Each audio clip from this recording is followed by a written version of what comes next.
요한복음 2장 1절로 11절 말씀을 제가 봉독해 올리겠습니다. 사흘째 되는 날 갈릴리 가나에 혼례가 있어 예수의 어머니도 거기 계시고 예수와 그 제자들도 혼례의 청함을 받았더니 포도주가 떨어진지라 예수의 어머니가 예수에게 이르되 저들에게 포도주가 없다 하니 예수께서 이르시되 여자여 나와 무슨 상관이 있나이까 내 때가 아직 이르지 아니하였나이다. 그의 어머니가 하인들에게 이르되 너에게 무슨 말씀을 하시든지 그대로 하라 하니라. 거기에 유대인이 정결 예식을 따라 두세 통 드는 돌 항아리 6이 놓였는지라. 예수께서 그들에게 이르시되 항아리 물을 채우라 하신즉 아귀까지 채우니 이제는 떠서 연회장에 갖다 주라 하심에 갖다 주었더니 연회장은 물로 된 포도주를 맛보고도 어디서 났는지 알지 못하되 물 떠온 하인들은 알더라. 연회장이 신랑을 불러 말하되 사람마다 더 먼저 좋은 포도주를 내고 취한 후에 낮은 것을 내거늘 그대는 지금까지 좋은 포도주를 두었도다 하니라. 예수께서 이 첫 표적을 갈릴리 가나에서 행하여 그 영광을 나타내게 하심에 제자들이 그를 믿으니라. 아멘. 자, 오늘은 이 본문은 저와 여러분들이 너무도 잘 아는 내용입니다. 수없이 들어왔기 때문에 제가 아무나 지명하더라도 여러분들은 한 30분 동안 여기서 설교할 거리들이 다 있습니다. 그래서 제 마음 가운데 말씀을 준비하면서 건너뛰고 싶은 그런 유혹도 있었습니다. 하지만 또 오늘 본문을 통하여서 하나님이 주시고자 하는 메시지가 분명히 있기에 제가 좀 부담감을 갖고 오늘 설교를 준비하면서 여러분에게 말씀을 전하게 되었습니다. 오늘 설교 말씀은 그 한 분으로만 취하고 싶다라는 제목입니다. 약주를 즐겨 하시는 분들, 신앙인이나 비신앙이나 할 것 없이 가장 좋아하는 예화 중 하나가 바로 오늘 본문이 아닐까 생각해 봅니다. 가나안 혼인잔치에서 예수님께서 물을 포도주를 변하게 하셔서 많은 사람들이 마셨다는 것입니다. 여러분 그 상상만 해도 여러분 즐겁지 않습니까? 먼저 간략하게 오늘 본문의 내용을 짚어보고자 합니다. 오늘 성경 본문은 예수님께서 그의 제자들과 함께 가나 혼인잔치에 초대되었다는 것으로부터 시작됩니다. 예수님의 어머니가 그 잔치에서 중요한 역할을 하는 것으로 볼 때 아마도 예수님의 친척의 혼인잔치가 아닌가를 생각해 볼 수가 있습니다. 다른 성경 번역에는 예수님의 자매 살로메의 가정에서 있었던 잔치라고 말을 하고 있습니다. 그런데 예수님이 계신 곳에 문제가 발생했습니다. 여러분 생각할 때 예수님이 계시면 아무 문제가 없어야 되는데 문제가 생겼으니까 여러분 어떻게 생각하십니까? 시험 들만 합니까? 예수 믿는다고 하면 좋은 일만 와야 되는데 그렇지 않은 일이 오니까 여러분 좌절되십니까? 예수님이 계신 곳에도 여전히 문제는 있습니다. 근데 여러분 염려하지 말 것이 뭐냐면 예수님이 계셔서 문제가 있는 것이 아니라 문제가 있기 때문에 예수님이 가신 거예요. 믿으십니까? 나에게 문제가 있기 때문에 예수님이 찾아오신 것이라는 겁니다. 여러분 오늘 이 모든 문제들이요, 오늘 본문에서는 포도주가 떨어졌다는 것이 문제였고 여러분들의 인생 가운데 가정 가운데에도 영적인 포도주가 떨어졌기 때문에 문제인데 그 문제 가운데 예수님이 계신다는 겁니다. 이 사건을 통하여서 저와 여러분들은 예수님이 어떠한 분이신가를 우리가 배워야 돼요. 이스라엘 결혼식에서는 포도주가 꼭 필요합니다. 근데 떨어지고 마는 겁니다. 포도주는 물을 대신하는 그 음료로 쓰이기도 하지만 결혼식 같은 잔치에서 하객들의 흥을 돋구는데 없어서는 안 될 귀한 음식이기도 합니다. 여러분 우리가 이스라엘 혼례 예식을 좀 이해한다고 한다면 오늘 본문의 심각성을 더 우리가 깊이 알 수가 있는데, 우리 한국의 예식은요 결혼식을 먼저 한 다음에 피로연을 합니다. 그런데 이스라엘은 그렇지가 않아요. 이스라엘 사람들은 먼저 대낮부터 피리연을 합니다. 오는 대로 음식을 먹으면서 포도주를 마시면서 흥이 겨워합니다. 그리고 해가 진 다음에 신랑이 들어오고 등불로 맞이하면서 혼인 예식의 클라이막스가 되는 것입니다. 근데 신랑도 오기 전에 이 가정에는요, 결혼식 시에는 포도주가 떨어졌기 때문에 자칫 손님들에게도 신뢰가 될 수도 있지만 결혼식이 엉망진창될 그런 위기에 처하게 된 겁니다. 여러분, 포도주가 없다는 거 무슨 생각한다면 아니, 물 마시면 되지, 다른 콕을 마시면 되지, 그 정도가 아니에요. 여러분, 결혼식이 엉망이 된 위기라는 겁니다. 그때 예수님의 어머니가 예수님에게 말씀을 하죠. 포도주가 떨어졌다. 근데 여러분, 예수님께서 이렇게 말씀하셔요. 여자여, 나와 무슨 상관이 있나이까? 아직 내 때가 이르지 아니하였나이다. 여자여, 어떤 부분은 예수님이 자기 어머니에게 왜 이렇게 무례할 수가 있는가 생각할 수 있지만, 이 여자여라고 하는 건 두 가지로 해석할 수가 있습니다. 하나는 뭐냐면 무례한 표현이 아니라 그 당시에 여성을 높이는 말입니다. 여사. 오늘로 말하면 여사여, 마리아니까 마여사님 그 뜻이죠. 마여사님. 웃기는 얘기인데 알았죠, 여러분들? 또 하나의 의미가 뭐냐면 예수님께서 이제는 사적인 생활을 정리하고 공생애를 출발하기 때문에 예수님과 모자지간 그런 관계가 아니라 하나님과 또 그의 자녀, 목자와 양, 그런 관계로 보고 있다는 것입니다. 예수님은 이제 스스로가 사적인 목수의 일을 다 접으시고 이제 하나님 맡겨주신 공적인 일을 시작하는 것입니다. 그래서 예수님 말씀하시기를 저와 무슨 관계가 있습니까? 아직 내 때가 아닙니다. 라고 말을 합니다. 여러분, 이 본문을 가지고서 예수님께서 그 기적, 거기서 그들의 고통을 나 몰라라 한 것이 아니라 예수님은 지금 본질을 얘기하고 있는 거예요. 아직 내 때가 아닙니다. 예수님께서 모든 사람을 즐겁고 행복하게 할 때는 골고다 언덕에서 십자가에서 물과 피를 다 쏟으시고 죽으실 때를 말하는 거죠. 예수님은 그걸 말하고 있다고 대부분의 학자들은 해석을 합니다. 저는 여기서 예수님의 어머니의 믿음이 대단하다는 것을 알 수가 있습니다. 물론 아들이 태어날 때 신적인 계시도 받았고 자라나면서 12살 때 성전에서 율법 선생들과도 토론하는 것을 봤기 때문에 신통방통한 것도 있었지만 자라면서 선택받은 하나님의 자녀라는 것을 알고 있었기 때문에 예수님께 감히 질문을 하고 묻습니다. 그러면서 종들에게 무슨 말을 하냐면 너희에게 무슨 말씀을 하시든지 간에 그대로 하라라고 말을 합니다. 여러분, 이 말씀을 다른 말로 정리를 해보면 이거예요. 절대 믿음, 절대 순종이에요. 이해가 가지 않더라도 믿고 납득이 안 가더라도 순종하라는 것입니다. 쉽지가 않아요. 이게 쉽지 않냐면은 수학 공식처럼 대입을 해가지고 답이 딱 나오면 좋은데 이건 그렇지가 않는 거예요. 그때 예수님께서는 하인들에게 정결례식에 사용하는 돌 항아리 6개를 보여주면서 거기에 물을 채우라라고 말을 하십니다. 물을 채우라. 사람들이 많이 왔기 때문에 손과 발을 닦아가지고 물이 다 없어졌습니다. 근데 거기 다시 물을 채우라는 것입니다. 여러분, 하인들은 마리아 어머니, 잔치의 주인 아닙니까? 시키는 대로 물을 채웁니다. 또 예수님이 채우니까 갖다 주어라 그런 거예요. 근데 갖다 주어보니까 가장 최상품의 포도주가 되었다라는 것이 오늘 본문의 핵심입니다. 그래서 많은 사람들에게 기쁨을 주고 즐거움을 주었다는 내용입니다.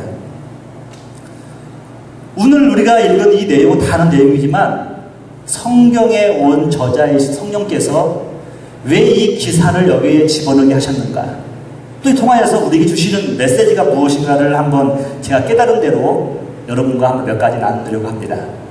여러분, 먼저 11절을 보시면요, 이 기사의 목적이 잠깐 나와 있습니다. 자, 2장 11절을 한번 보실래요? 예수께서 이 첫 표적을 갈릴리 가나에서 행하여 그의 영광을 나타내심에 제자들이 그를 믿으니라. 첫 번째로는 여러분, 예수님께서 이 사건을 통하여서 당신의 영광을 드러내게 하셨고, 그리고 제자들이 믿게 되었다는 것입니다. 제자들이 믿을 수가 있었다는 겁니다. 여러분, 우리는 흔히 믿는다, 주여 믿습니다. 습관적으로 나오는 말이 있어요. 주여 믿습니다. 발음이 좀 이렇게 약해 보면 안 될 것 같으니까 주여 믿습니다 하면서 우리가 기도도 하고 말을 하죠. 그렇다면 여러분, 도대체 무엇을 믿는다는 말입니까? 오늘 본문에서 예수님께서 물을 포도주로 변하게 하셨는데, 예수님께서 물을 포도주로 변하게 하신 것을 믿는다는 말입니까? 아니면 병자를 고치실 것을 믿는다는 말입니까? 아니면 우리의 소원인 사업이 잘 될 것, 자녀가 잘 될 것을 믿는다는 것입니까?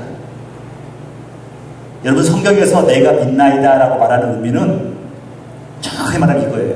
예수님을 믿습니다 라고 말합니다. 근데 이 말이 사실은 너무 함축적이에요. 풀이하면 이거예요. 예수님께서 하나님의 아들이심을 믿나이다, 이 말이에요. 여러분들이 부지 중에 나오는 말이에요. 주여 믿습니다. 이 말이 무슨 말이냐면 예수님이 하나님의 아들이심을 믿는다는 거예요. 내가 잘 될 것을 믿습니다. 그게 아니라는 거예요, 여러분. 여러분, 우리 살 때 마르다와 마리아 중에서 말씀을 사모했던 마리아는, 자매 마리아는 여러분들이 좋게 평가하고, 마르다는 부엌에서 일만 하다가 심령이 말랐다, 마르다라고 생각하는데, 저는 성경을 읽으면서 이 마르다가 너무도 귀한 고백을 하는 것을 보게 됩니다. 오레비 이제 나사로가 죽게 됐는데 예수님께서 그 소식을 듣고도 지체하신 거예요. 그리고 죽은 후에 사흘이 되던 날에 도착을 한 겁니다. 그래서 예수님께서 마르다에게 질문합니다.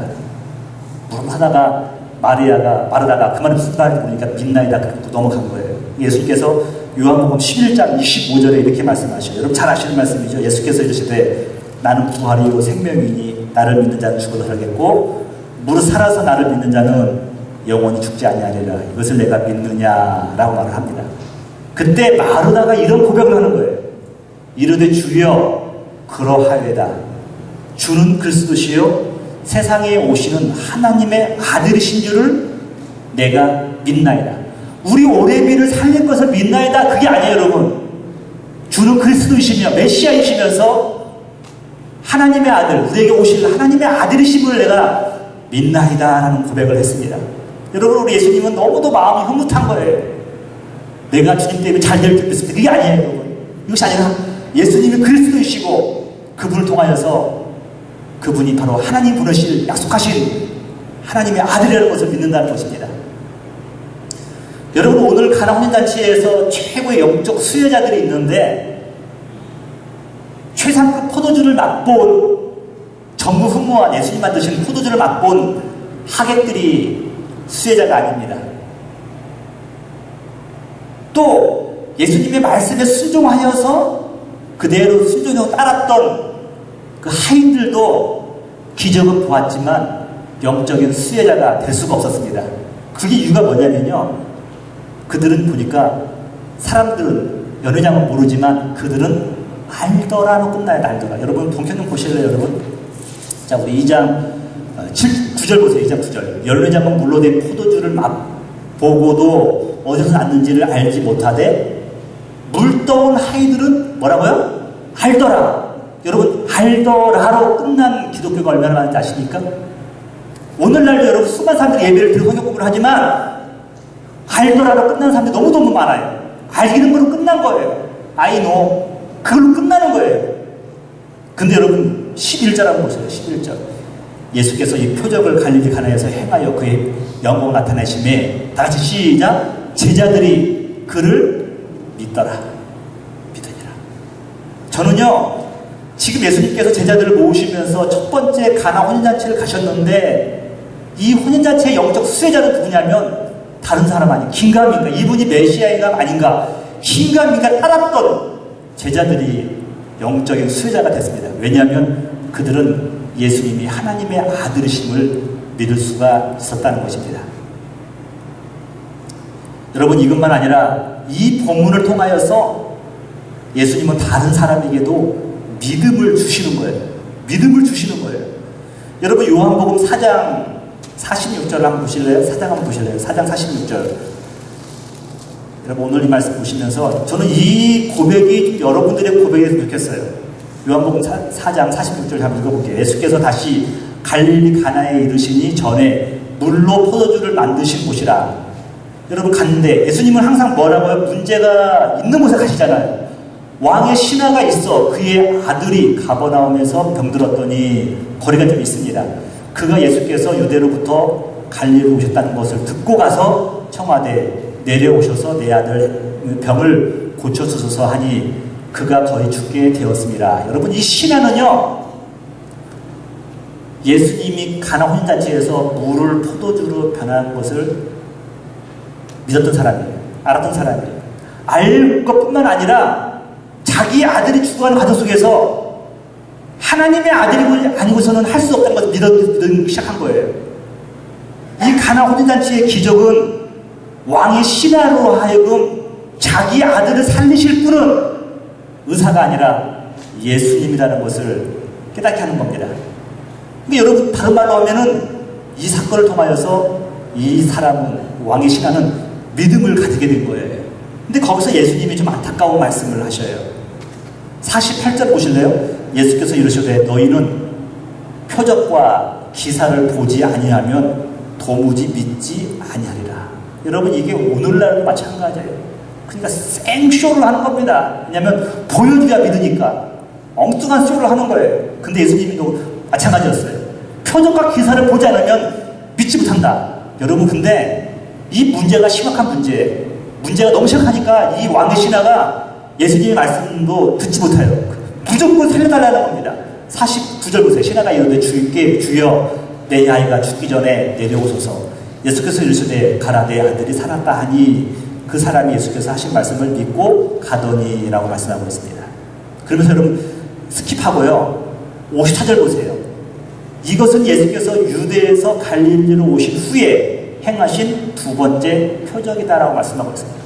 첫 번째 표적으로부터 두 번째 표적이 출생한 겁니다. 가나 혼인잔치로부터 두 번째 혼인잔치, 자기 아들을 살리는 것. 그렇다고 한다면 여러분 세 번째 이 가나 혼인잔치의 기적은 누가 되야겠습니까?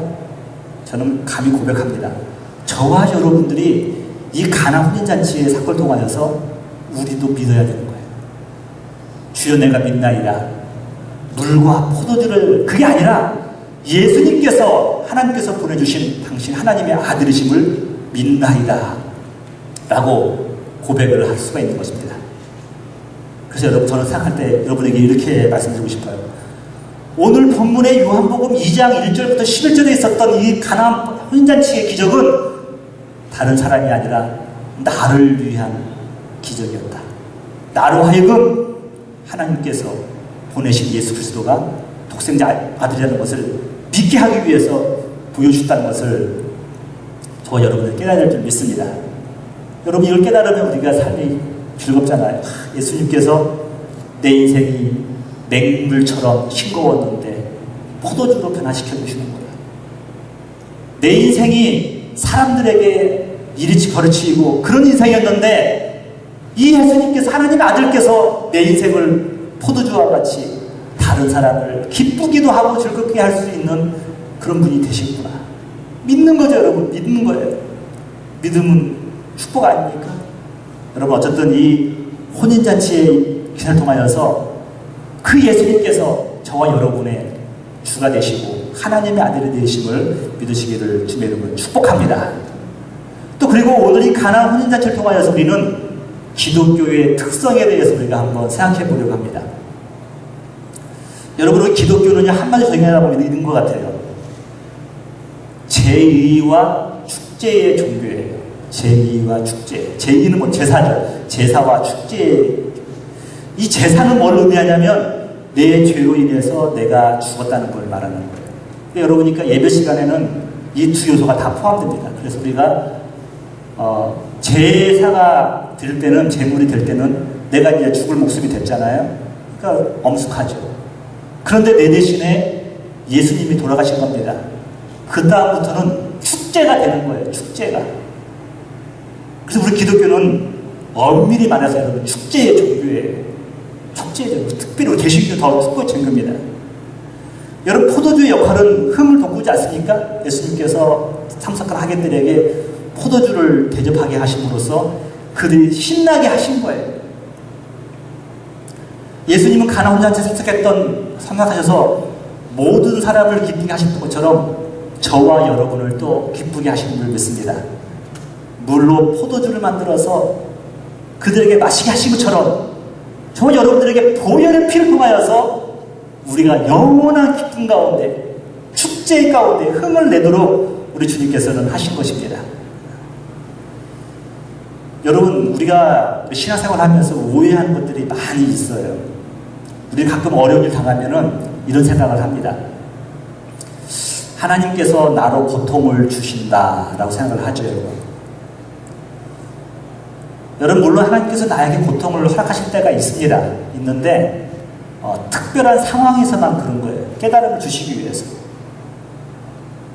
근데 여러분 그럼에도 불구하고 그때라도 우리는 여호와 하나님을 기뻐하고 즐거워하고 축제의 삶을 살아야 될 이유를 성경에서 발견할 수가 있습니다. 성경을 보면은 우리가 백성들을 향해서 슬퍼하라고 예루살렘을 위해서 울라고 말한 적 몇 번 있어요. 근데 대부분이 하나님을 찬양하고 기뻐하고 영광 돌리라고 말씀하고 있는 겁니다. 어떠한 상황 속에서도 주를 찬양하며 기뻐하기를 원하시는 것이 성령의 뜻하시는 바예요. 여러분 우리 BC 한 580년도 여러분들 580년도 하면 어떤 생각이냐면요 이스라엘이 멸망할 즈음에 여러분 580년도에 이 하박국이라는 선지자가 있었습니다. 근데 여러분 지금 그들이 우상을 섬기고 하나님 떠났기 때문에 나라가 지금 멸망할 위기예요. 나라가 이미 북이스라엘은 멸망을 이미 했습니다. 남유다도 이제 일부분 먹혀 들어가고 계속 망하고 있는 겁니다. 사람들은 지금 바벨론으로 끌려가고 있는 중이에요. 먹을 것은 다 뺏겼어요. 과일도 뺏겼어요. 우리 양도 뺏겼어요. 근데 하박국은 바라보는 것이 뭐냐면요 우리 민족을 회복시키실 하나님을 바라보면서 찬양하는 겁니다. 여러분 멸망하는 걸 바라보고 하박국은 회복시킬 하나님 것을 하나님의 능력을 바라보는 거예요. 여러분 그게 하박국 3장 17절 여러분 너무 잘 알잖아요. 제가 읽어볼게요. 여러분이 이런 관점에서 한번 보세요. 지금 다 뺏긴 겁니다. 다 뺏겼어요. 나라도 망하게 하고 있어요. 비록 무화과 나무가 무성하지 못하며 포도나무에 열매가 없으며 감람나무에 소출이 없으며 밭에 먹을 것이 없으며 우리의 양이 없으며 요양간에 소가 없을지라도 다 뺏긴 거예요. 여러분 우리 일제시대 때 다 뺏겼잖아요. 여러분 근데 여러분 마지막 결론은 이거예요. 나는 여호와로 말미암아 즐거워하며 나의 구원의 하나님으로 말미암아 기뻐하리로다. 할렐루야. 이게 지금 우리 기독교의 종교라는 것을 말씀드리고 있는 겁니다. 우리가 얼마 전에 성경 공부 이제 예스더를 마쳤는데 예스더를 여러분 예스더의 책의 별명을 하나 지으라고 한다면 잔치의 책이에요. 잔치의 책. 핵심이 뭐냐면 잔치예요. 여러분 잘 아실 것처럼 하만이라는 사람이 있는데 이 하만은 아말렉의 자손입니다. 또 이 아말렉은 에서의 손자예요. 하나님한테 미움을 받았던 에서 태어나기 전부터 미움받았던 사람이 에서예요. 근데 그의 손자가 아말렉인데 아말렉의 자손들이 이스라엘 백성들을 두고도 괴롭히는 겁니다. 하나님께서 선포를 해버리셨어요. 내가 대대로 아말렉과 너희를 대신하여 싸우리라고 했어요. 대대로 싸우십니다. 근데 이 하만이가 아하수에로 왕의 총애를 입으면서 유대 민족들을 멸절시킬 계획을 세운 겁니다. 그러면서 그가 이제 뽑기를 했는데 언제 다 죽일 것인가? 12월 13일 날 죽이겠노라고 하는 그것을 뽑은 거예요. 여러분 1월 달이 가고 2월 달이 가고 3월 달이 가면서 유대인들의 마음은 녹아드는 겁니다. 12월 13일 되기 전에 이미 스스로가 다 죽어가는 거예요. 여러분 이때 모르드게가 에스더를 찾아가서 말을 하죠. 우리 민족이 다 죽게 되었다. 네가 왕 앞으로 나가서 그에게 우리 사정을 알려라. 근데 에스더가 이런 말을 하죠. 나갈 수가 없습니다. 왕이 지금 나를 부르지 않고 내가 나갈 때에는 내가 죽임을 당합니다. 근데 모르게가 민족이 다 죽게 되었는데 너 혼자 산들 무슨 소용이 있겠느냐. 너도 아마 마지막에는 어려당할 거다. 그래서 이제 에스더가 용기를 내가지고 왕 앞으로 나가는데 한 가지를 하죠. 그냥 나가면 죽습니다. 선포를 한 거예요. 모든 유대인들이 3일 동안 금식하면서 나를 위해서 기도하십시오. 나도 3일 동안 금식한 후에 왕 앞에 나가겠습니다. 이 말 듣고 에스더가 왕 앞으로 나갑니다. 근데 여러분, 죽임을 당해야 될 운명이 있는데 왕의 사랑을 받고 총명을 받고 하만의 계략을 알게 하시고 이스라엘 백성들을 회복시키는 겁니다. 그래서 에스더가 공포한 거예요. 12월 13일은 죽음의 날이었는데, 죽을 운명의 날이었는데 12월 14일, 15일은 불임절로서 우리가 그날 기념하면서 슬퍼하고 잔치를 벌이고 기뻐하라고 말을 한 겁니다. 여러분, 불임절, 불임 뜻이 뭐냐면 제비를 뽑다는 뜻이에요. 제비를 뽑았는데 그게 12월 13일 날 죽을 운명이었어요. 근데 14, 15일 날은요, 바로 하나님의 은혜로 그들이 영생을 얻은 겁니다. 여러분, 이 이야기가 이스라엘의 이야기입니까? 맞아요. 근데 이 이야기는 비단 이스라엘만 있는 것이 아니라 내 삶의 이야기인 거예요. 저와 여러분들이 영적으로 12월 13일 날 죽기로 되어 있었던 겁니다. 그런데 하나님의 은혜로 우리가 살 소망을 얻은 거예요. 우리가 죽을 운명으로 태어났지만 하나님의 은혜로 선택을 받았고 은총을 입어서 우리가 구원받은 자녀가 되었습니다. 여러분, 그걸 깨달으면 더 이상 내 인생이 비참한 것이 아니에요. 우리는 인생이 축제가 시작되는 겁니다. 축제가 시작되는 거예요. 제가 자녀들 얘기를 저렇게 많으려고 하는데 부모로서 자녀를 키우면서 절망할 때가 얼마나 많이 있습니까? 제가 계속 깨닫는 게 뭐냐면 부모로서 내가 할 일이 정말 없구나. 내가 포기를 막 하는데 느낀 게 뭐냐면 빨리 포기할수록 자녀들과 친근해진다는 것입니다. 아주 맡겨버리는 거예요. 하나님께 맡기는 건데 부모는 단지 자녀의 인생을 핸들링하는 그런 매니저가 아니에요. 단지 하나님의 뜻을 전하는 메신저 역할을 하면 되는 거예요. 여러분 중에서 손자 손녀를 보시는 분도 있지 않습니까? 그냥 우리는 단지 부모 역할만 하는 것이 아니라 하나님의 메신저 역할을 하는 거죠. 저는 자녀들에게 여러분, 목사의 가정이니까 가정 예배 매일 잘 드릴 것 같고 아침부터 저녁까지 성경 읽을 것 같고 뭐 주일날 아침 되면 다 모여서 이렇게 예배 드릴 것 같습니까? 그런 것 같아요?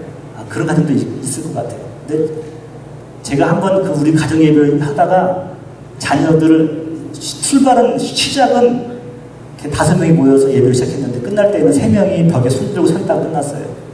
이게 현실이에요. 그러다 보니까 애들이 지긋지긋할 것 같아요. 그리고 그 이후로는 이제 되도록이면 가정 예배를 이제 안 하는데, 제가 목사지만 자녀들의 성경 공부도 제가 시킬 수가 없다는 걸 알았어요. 그런데 저희 교회 이제 장제사님께서 하나님 말씀을 이제 본인도 이제 배우기도 하시면서 이제 가르치게 됐는데, 물론 대상은 이제 뭐 청장년이 될 수도 있었는데 제 마음 가운데 우리 자녀들이 참석을 해서 가랑비 옷 젖는 것처럼 그들이 한 번 듣고 이제 지나간 이해 안 가지만 한 번 듣고 가고 2번 듣고 이것이 한 달에 쌓이고 2달에 쌓이고 1년이 쌓이고 2년이 쌓이면은 여러분, 그게 얼마나 그들에게 영향력을 줄 것인가. 하루아침에 그들을 변화시킬 수는 없지만 가랑비 옷 젖듯이 무슨 말인지 모르겠지만 들어가서 듣다 보니까 질문하다 보니까 하나씩 배워가면서 한 2년만 되면은 나름대로 그들에게 신앙의 탄탄한 뿌리가 잡힐 것 같은 그런 느낌이 들었어요. 물론 배도전사님께서 말씀을 잘 가르치기도 합니다만 그러면서 제 소원에 든 거예요. 그 소원이. 하나님, 우리 교회가 교회가 이런 수가 적다고 한탄하는 것이 아니라 저는 우리 벨리 지역, 우리 교회가 몇 명 안 되는 학교지만 최고의 영적인 하나님의 학교를, 성경 학교를, 영적인 성숙해지는 학교를 좀 만들기를 원합니다라는 거는 제가 소원이 든 거예요. 그러다 보니까 제 마음 가운데서 기쁨이 넘치는 거예요. 기쁨이 넘치는 거예요. 힘이 넘쳐요. 즐거워요. 다른 것이 아니라 자녀들이 1년 후, 2년 후에는 어떻게 그들이 성장하고 어떻게 변해있을까 생각하니까 마음이 기쁨이 너무 좋은 거예요. 축제가 일어나는 거죠. 축제가. 우리 예수님께서 우리의 죽을 인생을 축제의 인생으로 만들어주신 걸 믿으시기 바랍니다. 여러분들 인생이 아무리 힘들어도 예수님께서 다 주관하고 계시다는 걸 믿으시기 바랍니다. 그래서 여러분 이거 깨달아야 돼요. 축제나 잔치에서는 되도록이면 시시잘못을 가리면 안 됩니다. 여러분 축제, 잔치집에서는요 상대방의 잘못을 지적하는 것이 아니에요. 서로 격려하고 축복해주는 겁니다. 축제의 인생은요 사랑하는 겁니다. 서로 용납해주는 겁니다. 허물을 감싸주는 거예요. 산들이잖아요. 너 오늘 이 잔치 안에서 너 죽었다. 그죠 여러분? 서로의 허물을 감싸주는 거죠. 서로 존경하는 겁니다. 나보다 남을 낮게 여기는 겁니다. 저는 여러분들 인생 가운데, 여러분 가정 가운데 오늘부터 영적인 축제가 일어나기를 주님으로 축복합니다. 마지막으로 오늘 본문에서 깨달을 수 있는 것이 뭐냐면요 10절이에요. 10절 한번 보시면 이런 말씀이 있어요. 말하되 사람마다 먼저 좋은 포도주를 내고 취한 후에 낮은 것을 내거늘 그대는 지금까지 좋은 포도주를 두었다고 하였더라 말씀하고 있습니다. 여러분 처음보다 더 나은 우리의 신앙과 인생을 말하는 거죠. 여러분 결혼 생활에서 여러분들이 언제 가장 행복했습니까? 연애하는 시절이라고 말하는 사람만큼 비참한 사람 없죠. 저는 고백할 수 있어요. 저는 오늘이에요. 오늘. 제가 오늘 아침에 나오면서 좀 일찍 나왔는데 나오면서 제 안에 발을 제가 5일 마사지를 해주고 나왔어요. 발이 막 갈라지고 좀 힘들어 보이길래 5일 마사지를 장단아찌까지 싹 해주고 왔어요. 방이 향기가 가득하더라고요. 라드향은 아니지만. 그리고 가면 갈수록 하루하루가 새로워야지 됩니다. 오늘보다는 내일보다는 모레가 점점 더 나아지는 것입니다. 이것을 인도하시는 분은 누구예요? 여호와 하나님이셔요. 우리의 몸은 가면 갈수록 늙을 수밖에 없지만 여러분 우리 신앙은 자라나야 됩니다. 인격도 성숙해져야 됩니다. 사도 바울이 이런 고백을 했어요. 고린도후서 4장 16절에 그러므로 우리가 낙심하지 아니하노니 우리의 겉사람은 낡아져라. 시간이 나면 겉사람은 낡아져요. 우리의 속사람은 날로 새로워지도다. 어제보다 오늘은 몸은 더 힘들고 어렵지만요. 속사람은요 더 나아지는 것이에요. 겉사람은 다 후퇴져가지만 속사람은 하나님의 비전을 보고 다시 오실 예수 그리스도를 바라보면서 나아지는 겁니다. 그래서 믿음이 더 자라나는 것입니다. 믿음과 헌신도 더 자라나야 됩니다. 우리 인격도 어제보다는 오늘보다는 내일이 더 성숙해져야 되는 겁니다. 근데 여러분 잊지 말할 거 하나가 있어요. 이 모든 것을 주관하시는 분은 누구냐면요 예수님께서 하시는 거예요. 물을 포도주로 만드신 분이 하시는 거예요. 과거 내 인생은 물에 불과했는데 오늘은 다른 사람에게 기쁨을 주는 포도주가 되는 것입니다. 웃음을 주는 사람들이 그렇죠. 저는 개그맨들이 수많은 사람들 웃기기 위해서 얼마나 노력을 하는지 몰라요. 존경받는 사람들입니다. 여러분 저와 여러분들이 다른 사람들 어떻게 즐겁게 할 수가 있겠습니까? 딱 하나밖에 없어요. 여러분들이 먼저 하나님의 은혜 안에 거하는 거예요. 저와 여러분들이 구원의 기쁨 가운데 거하는 겁니다. 그럼 저와 여러분들이 기쁨의 바이러스가 되어가지고 천국의 누룩이 돼서 다른 사람을 변화시킬 수가 있는 거예요. 그리고 여러분 참는 것이 중요합니다. 참되 한 번 참는 건 아니에요. 이틀 참는 건 아니에요. 성경에서 말하기를 오래 참는 거예요. 화 안 나는 사람 없어요, 여러분. 참되 오래 참는 것을 말할 수 있습니다. 여러분 그렇다고 한다면 누가 참을 수 있습니까? 주님 한 분만으로 만족할 수 있는 사람이 되면은 우리는 모든 것을 참을 수가 있는 것입니다. 여러분 우리 시간 다 같이 일어나셔서 시편 23편을 들으시면서 여러분 상상해보세요. 들으시면서 내가 여호와의 집에 영원히 거하리로다. 고백하시는 여러분 되시기를 주님 여러분 축복합니다.